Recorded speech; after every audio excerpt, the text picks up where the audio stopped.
So this region has two names, hypopharynx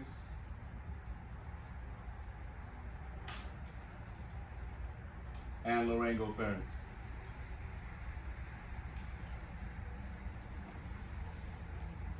Cool.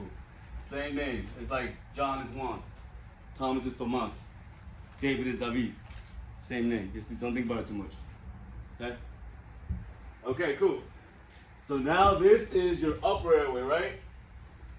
So upper airway, which consists of the nasopharynx. We talked about it.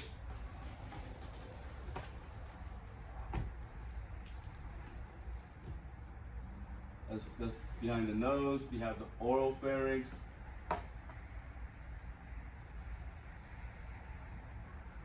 And then we have the hypo, aka laryngopharynx.